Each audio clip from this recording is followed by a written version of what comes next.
she's insane. Like, definitely more insane than I was expecting. You know? Maybe I should have understood how insane she would be from reading the pester logs from her and the other trolls. The troll world is something else. They all seem egomaniacal, besides maybe a couple. I was under the impression that all the trolls were exaggerating their trolling because of the circumstances. Still, they may not have been exaggerating anything. So, I met Carcat and the Juggalo troll. Like, I actually met them, seeing their homes and their interests and how they kind of interact with the world a bit more. Seems like John and company live more normal lives than I was expecting now. I guess comparing it to these alien trolls from a different time and planet, they are aliens, so that's to be expected. I'm not here to talk about Carcat, Juggalo religion, or the four I've grown attached to. I'm here to talk about the screen-licking LARPer Terezi? Is that how you say her name? Maybe. I didn't actually fully believe that Terezi was blind, even when we first see her with her cane, but I'm getting ahead of myself a little bit. So, we are introduced to her through her first pester log with Rose, with one of the most diabolical greetings ever. This is something that only a monster could start a conversation with. Hey, Lalonde, stop crying your mom's beverages. She hates you and has left you forever. He. That face. She instantly went after Rose's mommy issues. Rose's mom's drinking, and Rose herself's uncertain feelings and her feelings of abandonment. She's kind of speedrunning this. And here's some more of her pester log. You really do talk too much. I hate you all quite a lot. The others will eventually realize that it'll be mutually beneficial for us all to work together. I intend to stay pissed at you forever, even if I seem helpful. We are meant to be best hate friends forever. Sucker. Wow. I know, powerful stuff. Terezi just knows what to say to really attack someone. There was a lot more she said via the pester logs to Rose, and she really, truly just demolished her. Rose may be playing it tough, but we all know she won't recover from what Terezi said. I'm still in shock that John laughed at a blind girl. So maybe I should deduct a few of his cool guy points for that. John is my guy though. But you can't laugh at a disability like that. Come on, man. Or even call elite speak a disability. But through her cunning, otherworldly linguistic abilities, Terezi was able to make John and company understand her sorrowful life of stuffed animals, dragons, and the internet. She has John and company understand by convincing John that she is trying to be helpful and give John a cool fucking jetpack. I don't think she gets to enjoy her feat due to Dave's time shenanigans.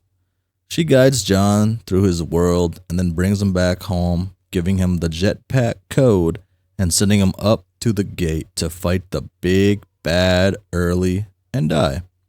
He does this and then dies, which also kills Jade because of John things.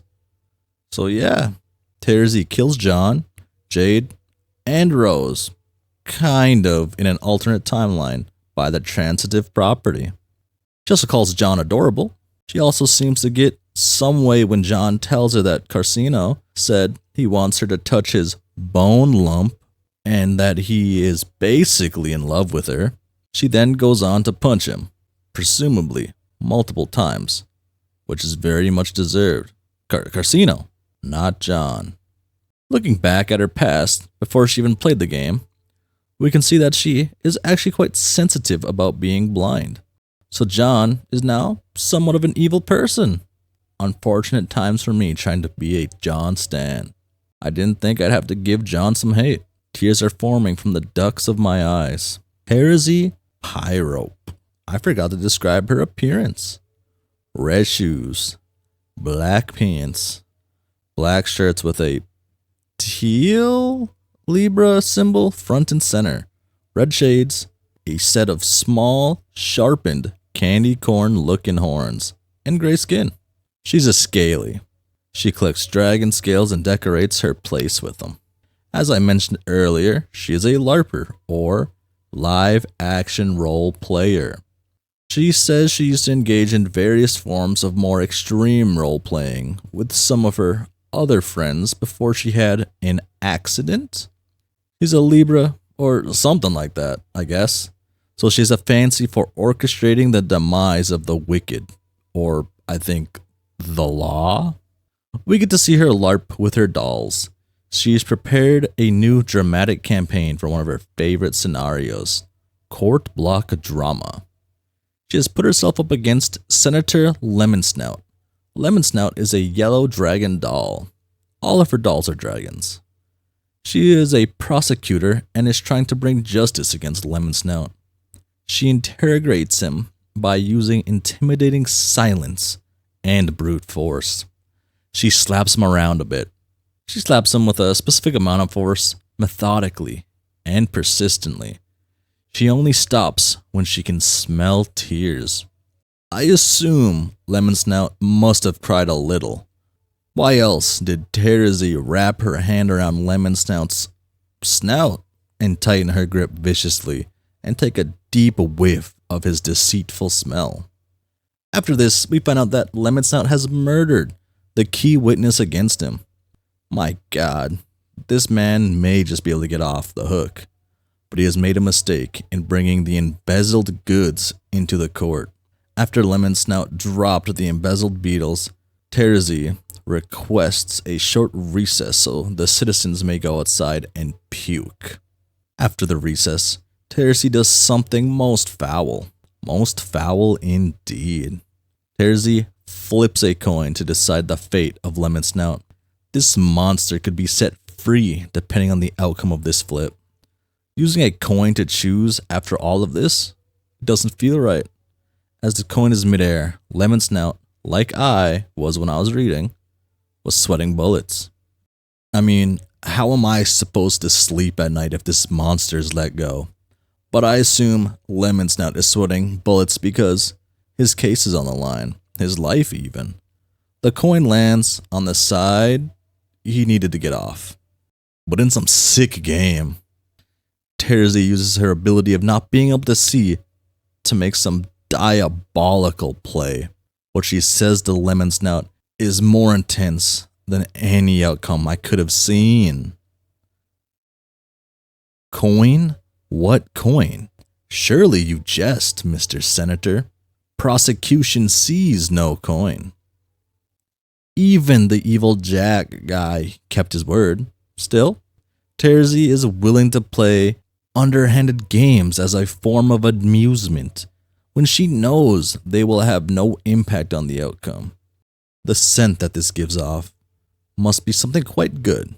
She can't be a monster, but I don't know how well this is looking for her. She then hangs Lemonsnout from her tree, from the neck, like hanged him. She hanged Lemonsnout. And she has done this for quite some time. Like, there are more of these dolls hanging from the trees. Some of them seem to be ripped open. I don't know if that's from other things from the forest or if she cut them before she hanged them. Oh yeah, and she likes to role play with another troll named Arsenic Catnip. And things are definitely said and not said. I'm not going to go into this one, but I will a little bit. I want to mention what might be my favorite exchange between people in the pester logs.